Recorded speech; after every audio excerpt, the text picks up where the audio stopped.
We are a nation of wine lovers, that much is clear. Last year, Americans drank over 320 million cases of wine, more volume than any other country on earth. And this growing thirst is fueling an American winemaking boom. But buyer beware, there's more going on with that bottle of vino than you might think. Here to tell us the things winemakers won't is MarketWatch's Catey Hill.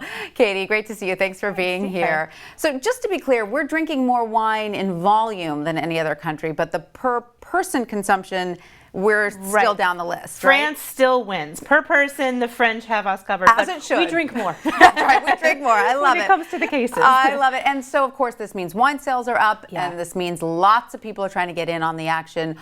How many new wineries and vineyards have been popping There are up? about 8,000 wineries now in the U.S. alone. That's up about 80% over the past decade. So we're really seeing rapid growth. You know, every retiree out there is like, I'm sick of working, I'm going to open a winery. It's so incredible. And I know that a lot of these wineries are trying to hit the higher end of the market. But here's the first bit of information we should all know. Most of us will be happier with the cheaper stuff, right? That's exactly right. A huge blind taste test, 6,000 consumers showed that people slightly prefer cheaper wine. So good news for your budget. You can't really tell the expensive one from the cheap one, and you actually like the cheap one better. So. Absolutely. That sounds good to me. I'm going for that $10 bottle of wine. Now, also, these wineries, apparently, I hate to dash anyone's dreams out there, are big money pits. Huge pits. Only about half of wineries make money. Those are usually the bigger ones.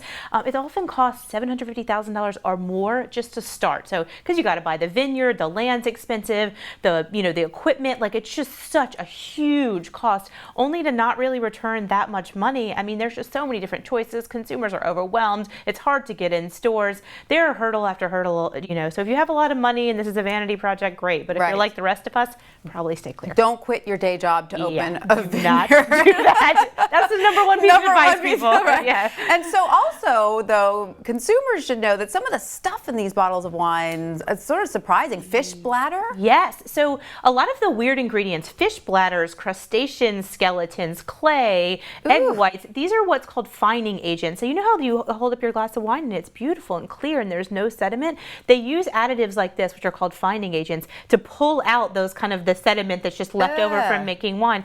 So you didn't know that, but if you're vegetarian, the fish bladders are problematic. Some people have like milk and egg allergies, and so that can be problematic. Usually there's no traces left in there, but that doesn't mean if some winemaker is doing it really quick and doesn't pull it all out that you couldn't still have an allergic reaction to this stuff. It's still yuck when and you'll you never hear about see it on the bottle. Oh, you won't know because it's not listed on the bottle. Very so interesting. Good luck. Yeah. Another thing we need to watch out for are these huge markups. You say sometimes as much as 400%. Oh, it's crazy. Mostly in restaurants. I mean, everyone knows you pay too much for wine in restaurants, but it is crazy. A $6 bottle turned into, $4.5, $12 glasses is not unheard of. But yeah, 2 to 5 times or more the cost of the bottle is the markup in a restaurant, and it's way more than the markup for food, by the way. So if you can avoid the glass of wine at dinner, which I know isn't fun, you should. And it's probably not as good for us as we think.